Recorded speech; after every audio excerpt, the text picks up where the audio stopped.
ఈవేళ మనం అసలు బ్యాటింగ్ గార్డ్స్ అంటే ఏంటో తెలుసుకుందాం.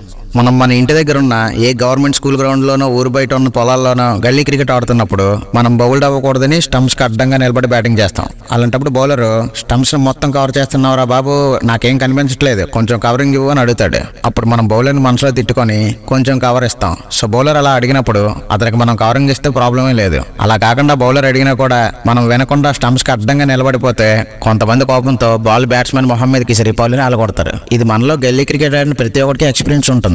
సో ఇది గల్లీ క్రికెట్ వరకు ఓకే. మరి ఇంటర్నేషనల్ క్రికెట్ లో కూడా బౌలర్ బ్యాట్స్మెన్ స్టంప్స్ కవర్ అవ్వమని అడుగుతాడా అంటే అస్సలు అడగడు. ఎందుకంటే గల్లీ క్రికెట్ లాంటి బుట్ట క్రికెట్ లో ఎల్బిడబ్ల్యూలు ఉండవు. అందుకే మనం బౌల్డ్ అవ్వకుండా వికెట్ కాపాడుకోవడానికి స్టంప్స్ మొత్తం కవర్ చేసి బ్యాటింగ్ చేస్తాం. కానీ ఇంటర్నేషనల్ క్రికెట్ లో అలా కాదు, అక్కడ ఎల్బిడబ్ల్యూలు ఉంటాయి. సో బ్యాట్స్మెన్ క్రీజ్ లో ఎక్కడ నిలబడి బ్యాటింగ్ చేసినా బౌలర్ క్వశ్చన్ చేయడు. ఇన్ఫాక్ట్ బౌలర్ చాలా హ్యాపీగా ఫీల్ అవుతాడు. ఎందుకంటే బ్యాట్స్మెన్ బాల్ మిస్ అయ్యి ఆ బాల్ వచ్చి లెగ్ ప్యాడ్ కి తగిలింది అనుకో, ఎంపైర్ వెంటనే ఎల్బిడబ్ల్యూ ఇస్తాడు. కాకపోతే బ్యాట్స్మెన్ మాత్రం తన స్టంప్స్ ముందు ఎక్కడ నిలబడి బ్యాటింగ్ చేస్తున్నాడో తెలుసుకోవడం కోసం క్రీజ్ లోకి రాగానే ఎంపైర్ కి తన వేలను చూపించి బ్యాట్ తో వైట్ లైన్ మార్క్ చేసుకుని మరీ బ్యాటింగ్ స్టార్ట్ చేస్తాడు. ఇలా మార్క్ చేసుకునే వాటిని బ్యాటింగ్ గార్డ్స్ అంటారు. అయితే ఒక బ్యాట్స్మెన్ ఇలా క్రీజ్ లోకి వచ్చాక ఎందుకు బ్యాటింగ్ గార్డ్ తీసుకుంటాడంటే, మనం ఇంతకు ముందు చెప్పుకున్నట్టు ఒక బ్యాట్స్మెన్ స్టంప్స్ ముందు ఎక్కడ నిలబడి బ్యాటింగ్ చేస్తున్నాడో అతనికి తెలియాలి. అప్పుడే ఏ బాల్ ఎలా ఆడాలో, ఏ బాల్ వదిలేయాలో, అసలు బాల్ ఆడాలో ఆడకూడదో అతనికి ఒక క్లారిటీ వస్తుంది. లేకపోతే బాల్ అంచనా వేయలేక క్లీన్ బౌల్డ్ అవ్వడమో ఎల్బిడబ్ల్యూ అవ్వడమో జరుగుతుంది. అందుకే ఒక బ్యాట్స్మెన్ క్రీజ్ లోకి రాగానే ఎంపైర్ అడిగి తన బ్యాటింగ్ టెక్నిక్ సరిపోయే గార్డ్ తీసుకుంటాడు.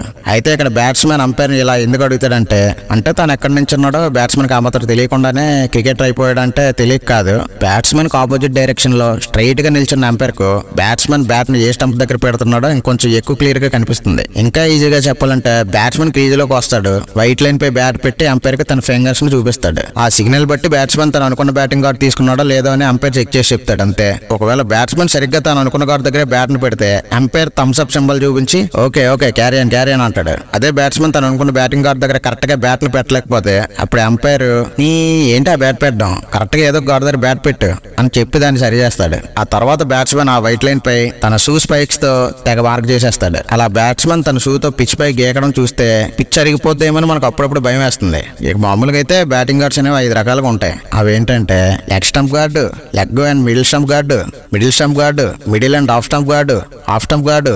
ఇవన్నీ పెద్ద కన్ఫ్యూజన్ గార్డులండి. వాటిలో ఒక్కొక్కటి డిస్కస్ చేద్దాం. బ్యాట్స్మెన్ లెగ్ స్టంప్ గార్డ్ తీసుకోవాలనుకుంటే సింపుల్ గా ఎంపైర్ ఒక వేలుని చూపిస్తాడు. చాలా మంది బ్యాట్స్మెన్లు ఎల్బిడబ్ల్యూని అవాయిడ్ చేయడం కోసం లెగ్ స్టంప్ దగ్గర నిలబడి ఎక్కువ ఆడడానికి ఇష్టపడతారు. అయితే డిఫెన్స్ బాగా ఆడడం వచ్చిన కొంతమంది బ్యాట్స్మెన్ మాత్రం leg and middle stump guard తీసుకొని లెగ్ స్టంప్ కు మిడిల్ స్టంప్ కు మధ్యలో నిలబడి బ్యాటింగ్ చేస్తారు. సో బ్యాట్స్మెన్ ఇప్పుడు ఈ గార్డ్ తీసుకోవడం కోసం ఎంపైర్ కి తన 2 వేలు చూపించి సిగ్నల్ ఇస్తాడు. ఇక లెగ్స్ పైకి వచ్చే బాల్ ని ఎవరైతే తమ రిస్ట్ ని బాగా ఉపయోగించి ఆడతారో అలాంటి బ్యాట్స్మెన్ మిడిల్ గార్డ్ తీసుకొని మిడిల్ స్టంప్ దగ్గర నిలబడతాడు. సో ఈ గార్డ్ కోసం బ్యాట్స్మెన్ తన 3 ఫింగర్స్ ని ఎంపైర్ కి చూపిస్తాడు. ఇక మిగిలిన మిడిల్ అండ్ ఆఫ్ మరియు ఆఫ్ స్టంప్ గార్డ్స్ ను పెద్దగా ఎవరు యూజ్ చేయరు. ఎందుకంటే స్టంప్స్ మొత్తం కవర్ చేసి బ్యాటింగ్ చేస్తే ఎల్బిడబ్ల్యూ అయ్యే ఛాన్స్ చాలా ఎక్కువగా ఉంటాయి. కాకపోతే టీ20 క్రికెట్ లో హార్దిక్ పాండ్యా లాంటి హిట్టర్లు డెత్ ఓవర్స్ లో వైడ్ గా వేసే బాల్స్ ని రీచ్ అయ్యేందుకు ఈ 2 గార్డ్స్ ను యూజ్ చేస్తుంటారు. ఇక బ్యాట్స్మెన్ ఈ గార్డ్ తీసుకునే ముందు ఎంపైర్ ని ప్లీజ్ అని అడగడంతో పాటు తీసుకున్నాక థ్యాంక్స్ అని చెప్పి బ్యాటింగ్ స్టార్ట్ చేస్తాడు. సో వీడియో ఇన్ఫర్మేటివ్ గా అనిపిస్తే మన ఛానల్ లైక్ చేసి సబ్స్క్రైబ్ చేయండి.